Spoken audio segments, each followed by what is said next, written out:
એક ગામ હતું ને, ગામની બાજુમાંથી પતિ પત્ની ની એની દીકરી ત્રણે નીકળ્યા. એટલે દીકરીએ કીધું કે ટેરવા મીઠા છે. એની માં કે ટેરવા કરતા તુંબડું મીઠું છે. એનો બાપો કે બે મૂંગી રહ્યો, કડવું છે એ મીઠું છે. હવેલી ઉપર મહારાજા ઉભા હતા, ઉભા ઉભા વિચાર કરે કે શું કે છે, વાતું કરે છે ને વાતું કરે, ટેરવું મીઠું તુંબડું મીઠું. એટલે સૈનિક ને મોકલીને કીધું ઓલા ત્રણે રાજાને બોલાવો. રાજમાં બોલાવ્યા. એ કે છે ને હમણાં વાતો કરતા હતા ટેરવા મીઠા ને તુંબડું મીઠું. તો દીકરીએ તરત જ કીધું કે એમાં ઓયલું નહીં. એની માં કે મૂંગી રે, ઓયલું હોય તો ઓયલું હોય. એનો બાપો કે બે મૂંગી રહ્યો, ઓલ્યા વગરનું ઓયલું છે. રાજા વિચાર કરે કે હજી એક વાત નથી કરી, બીજું હું ઠપકાર્યું.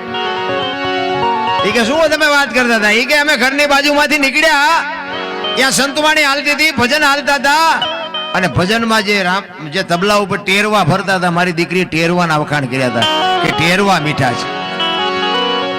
મારા ઘરનાએ કીધું હતું કે તુંબડું મીઠું છે. ભજનમાં રામસાગર વાગતો હતો, રામસાગરના સુરની સ્વરની ઈશ્વરાએ લીલા એક થઈ જતી હતી. મારા બહેરાએ કીધું કે તુંબડું મીઠું છે. અને મેં એ કીધું તું કડવું છે એ મીઠું. નરસિંહ મહેતાનું કડવા નામનું પદ ગવાતું હતું, મેં એના વખાણ કર્યા હતા. તો કે એ તો બધું ઠીક, પણ આ વાંય તમે ઓલ્યું કે બાપુ એ રહેવા દો ને, એ નથી કેવું કે નહીં, કેવું પડશે. આ તો રાજા વાજા વાંદરા. દીકરીએ કીધું કે મેં એ કીધું તું ઓલ્યું નહીં, આ જનાવર નહીં, રાજા જો પ્રજાની વાત ને સમજી ન શકે તો આને રાજ કરવાનો અધિકાર કોણે આપ્યો? મેં કીધું તું ઓયલું નહીં, આ જનાવર નહીં. મારી માએ કીધું ઓયલું હોય તો ઓયલું હોય, જનાવર હોય તો પૂંછડું હોય. અને મારા બાપાએ કીધું તું ઓલ્યા વગરનું ઓયલું છે, આ પૂંછડા વગરનું જનાવર છે. એમ સમજાય તો જ મજા છે. અને જો કે 12 વાગ્યા પછી બેઠા હોય, સમજવા વાળા જ બેઠા હોય. બાકી તો અમે હાજમાં હોય ને 2-3 વર્ગના માણસો આવે.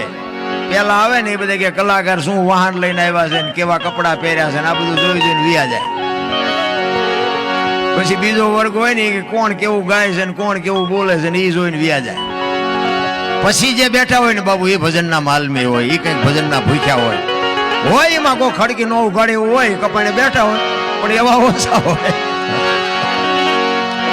ઘણા ને એવું હોય ન રાખે સારું, ઘરે ખડકી ઉગડે એવું નથી ને આ જો આવડો બંધ કરશે તો અમારે ઘણી જગ્યાએ એવું થાય. 3 વાગે 4 વાગે પ્રોગ્રામ બંધ કરીને તમે હાથ વચ્ચે રાખ્યા. અમે કઈ ગયેલા પણ અમે છે ને હાથ વચ્ચે કે હવે અહીંયા હુવાય ને ઘરે ઉગાડે ને, એટલે બધાને હરખું નથી હોતું. પણ ભજન ની મજા છે. કહેવાનો મારો અર્થ કે આ ધરતી કપ આવ્યો, આ વાવાઝોડા આવ્યા, આ દુકાળ પડે, આ કોરોના આવ્યો, કઈક એવું નથી લાગતું કે આપણી કઈક ખામી હોય છે મારી? અત્યારે નગર તમે જોવો તો ભજન ને સત્સંગ ને ધૂનું ને હવન ને પ્રતિષ્ઠાયું ને મંદિર ને કથાયું ને કઈ ઘટે છે? આપણને એમ થાય કે ભક્તિનો રાફડો ફાટ્યો એવું નથી લાગતું? હવે આટલી બધી જો ભક્તિ હોય તો પછી આટલું બધું બગાડ છે. એમાં ભગવાન શું નહીં સાંભળતો હોય? આપણે રાયડું નાખી છે નહીં સાંભળતો હોય? આ પૈસા માણા ઉડાડે છે એ નહીં ભાળતો હોય? તો આમાં કઈ ખોટું રંધાતું હોય એવું નથી લાગતું? આટલું બધું આપણા ગઢ આટલું બધું નતા કરી હતું જ ને, શું કરી શકે? પણ તોય આવા રોગ ને આવા ધરતીકપ ને બાબુ આવું આવ્યું નથી. કાંઈક ખોટું રંધાય છે, કાંઈક આપણે વિચારવાની જરૂર તો છે. નકર મને તો એમ થાય કે આ જે સમય મળ્યો છે ને એવો સમય આપણા ગઢે ભાળ્યો નહોતો ને આવતો સમય કદાચ ગમે એવો આવે એ ખબર નથી. પણ બાપુ અત્યારની જે મજા છે ને, આ સ્વર્ગ છે ને એ આર્ય સ્વર્ગ છે. બાકી સ્વર્ગ પર બધા ઘણા નથી કહેતા એ કે સ્વર્ગમાં ઇન્દ્ર રાજા હોનાના સિંહાસન ઉપર બેઠા છે, અહીંયા ફુવારા છે ને ઇન્દ્રની અપસરાયું નાચ કરે છે. અહીંયા કોઈક જી આવ્યું હોય તો કોને મારા પગ ઝાલવા? કોઈ જી આવ્યું નથી ને કાંઈ કોઈ સ્વર્ગ ભાડ્યું નથી. આ રહ્યું ને એ સ્વર્ગ છે, બાકી કાંઈ છે નહીં. આ મજા કરી લેવાની છે. આ બધા ભવની વાતો કરે એમાં મને ટપા નથી પડતા. ઓલા ભવમાં આમ ને ઓલા ભવમાં આમ મળ્યો એ શું થાય ને કાલની ખબર નથી. ભવની હું ખોડવી હોય ભલા મને?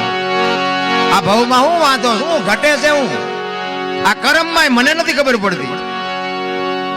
અત્યારે તમે જો ભક્તિ કરે એવડાય દુખી છે, મલકના બૂસ મારે એવડાય સુખી છે. હારા કર્મ કેવાય.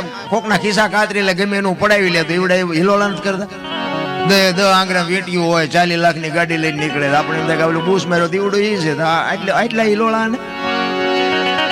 હવે આપણા માતાજીના ભગવાનના ગાણા ગઈ રાખી રાગડા તાણી મોટરસાયકલમાં ટાયર નાખવાનો વ્યાજ નથી.